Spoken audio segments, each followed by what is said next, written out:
top 5 Super Bowl X Factor players. These are guys, some of these names you're going to you'll recognize all the names, but look, it's not Mahomes and Christian McCaffrey and Brock Purdy and Deebo Samuel and George Kittle, the guys you know.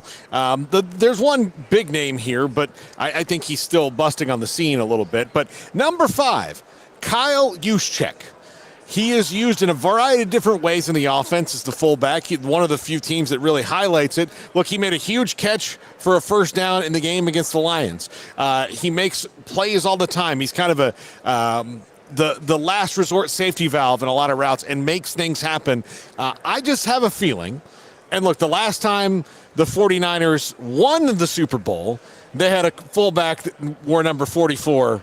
See, that's forever Tom ago. Rathman. Yeah. And I think that if they do win, Kyle Juszczyk is going to make a play here or there that's key in the game. And in the Super Bowl, it's the little things that matter. And Kyle Juszczyk is the king of the little things for the 49ers offense. And his wife is the king of the jackets. Yes. She's making these jackets for Taylor Swift and Kelsey, among others, and is incredibly popular and just got an NFL license where they don't give those away. No, they don't. So, yes, Kyle Juszczyk, somebody you need to look out for. Number 4, Kansas City linebacker Willie Gay. Now, in the Baltimore game, his job was to spy on Lamar Jackson. He did a really good job on that. Now, he did suffer an injury and had to leave the game, but he's back.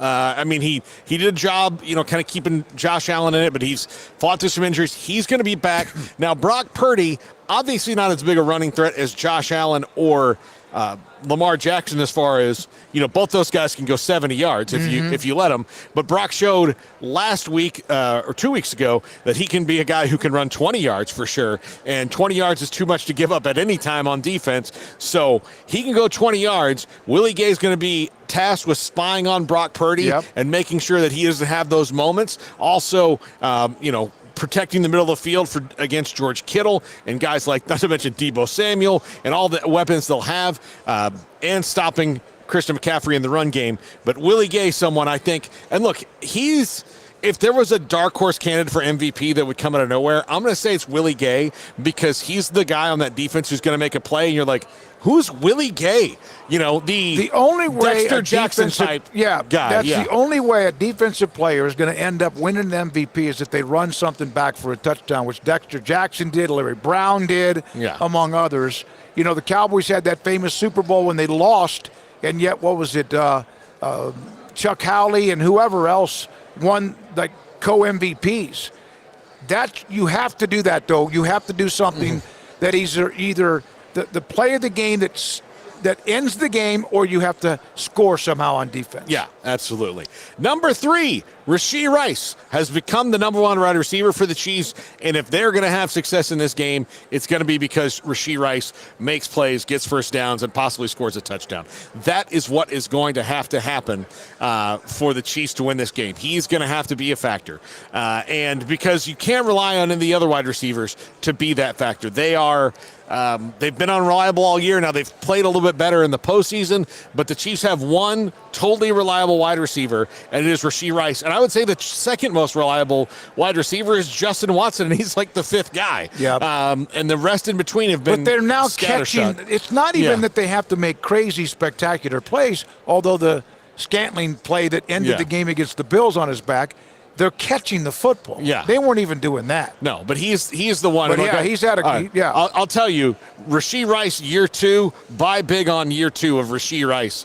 One more year with Patrick Mahomes in that system, he's going to have a huge year. Plus, you would assume they're going to bring somebody else in there to kind of complement him a little bit. Number 2, Brandon Aiyuk. Look, had a fantastic year, an all-pro type year. He is the kind of unsung hero to me on the 49ers of being a star that fades into the background, because most of the talk is going to be about McCaffrey or Deebo or George Kittle or the quarterback and Brock Purdy, and it's not about Brandon Aiyuk, whose game is elevated each and every year of his career, and he had a huge year. He's a great blocker. He's physical, He's very physical, and he just doesn't mess around. And Kyle Shanahan, if you remember a couple years ago, kind of had to sit him down and get him out of his feelings, and that worked so well because he is just on the up. And you got one of the best 1-2 punches at wide receiver in the NFL in Deebo Samuel and Brandon Aiyuk. And then they have those guys, and I know you're talking about the MVP, with Jennings among a couple of others that will make a play when you not least expect it, but they're there to make a play. But yeah, look, if you've taken all the other guys out of the play, Jawan Jennings is going to be there and get a first down. That's just kind of how their offense works. And number 1, defensive end George Karlaftis of the Chiefs.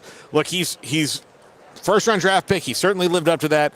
He's had a really good year the last 2 years, but he now has it a little harder. He and Chris Jones have it a little harder in that Charles Menahu is not going to play in this game. Derek Nandi is not going to play in this game. That is 2 starters on the defensive line that are out. So the onus on Chris Jones, who might be the best defensive lineman in all of football right now. But George Karlaftis is the one who's going to get after and mostly make those plays, those game-changing sacks and all that, because of the effort they're going to focus on trying to take Chris Jones out of the game, because they need Chris Jones out of the game for Christian McCaffrey to be effective. But George Karlaftis should be is a huge X factor. He gets a couple sacks for the Chiefs. That can be a huge momentum swinger. And what gets overlooked because of 15, Mahomes and Kelsey, is that the reason the Chiefs are where they are right now doesn't mean that they haven't been a major part of it, because when you have Mahomes, you're going to win, is the defense has been really solid throughout the year and has carried this team a lot more than people realize. And so we'll see what happens with them.